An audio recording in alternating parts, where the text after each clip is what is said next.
నెల్లూరు జిల్లా కావలి ట్రంక్ రోడ్లో అమరజీవి పొట్టి శ్రీరాములు ఆత్మార్పణ దినోత్సవాన్ని అత్యంత ఘనంగా నిర్వహించారు. భాషా ప్రయుక్త రాష్ట్రం కోసం ప్రాణత్యాగం చేస్తున్న అమరజీవి పొట్టి శ్రీరాములని వారి త్యాగాలు గుర్తించి ఈ రోజున రాష్ట్ర ప్రభుత్వం ఆత్మార్పణ దినంగా ప్రకటించిందని తెలిపారు. ఈ సందర్భంగా ఆత్మార్పణ దినం కార్యక్రమంలో పాల్గొని పొట్టి శ్రీరాములు విగ్రహం చిత్రపటానికి ఎమ్మెల్యే దగ్గుమాటి వెంకట కృష్ణారెడ్డి కూటమి నేతలు నివాళులర్పించారు. ప్రత్యేక రాష్ట్రం కోసం 58 రోజుల పాటు ఆమరణ నిరాహార దీక్ష చేసి తెలుగు ప్రజల గుండెల్లో నిలిచిపోయారని ఆయన వర్ధంతిని ఆత్మార్పణ సంస్మరణ దినంగా రాష్ట్ర ప్రభుత్వం నిర్వహిస్తుందని అన్నారు. ఈ సందర్భంగా మహనీయుని సేవలు స్మరించుకుందామని ఎమ్మెల్యే దగ్గుమాటి వెంకట కృష్ణారెడ్డి తెలిపారు. అనంతరం అన్నదాన కార్యక్రమాన్ని నిర్వహించారు.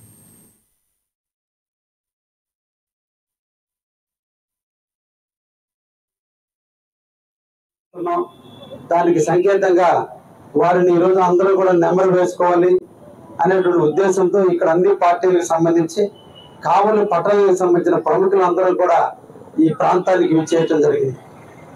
ఈ సందర్భంగా ఆర్యవైశ్య సంఘం ఒక మెట్టు ముందుకేసి మా కులానికి చెందిన వ్యక్తి అందరికీ ఆరాధ్య దైవం ఈ రాష్ట్ర ప్రగతి కోసం తెలుగు భాష గౌరవాన్ని పెంచేందుకోసం ఆత్మ త్యాగానికి బలైనటువంటి పొట్టి శ్రీరాములు గారి విగ్రహాన్ని రంగులు వేయించడం, దాన్ని ఒక తుప్పుపట్టినటువంటి స్టీల్ కేసుని అంతటిని కూడా రిపేర్ చేయించినందుకు ఆర్యవైశ్య సంఘం అధ్యక్షుడు రమేష్ గారు వారి కమిటీ సభ్యులందరినీ కూడా అభినందిస్తున్నాం.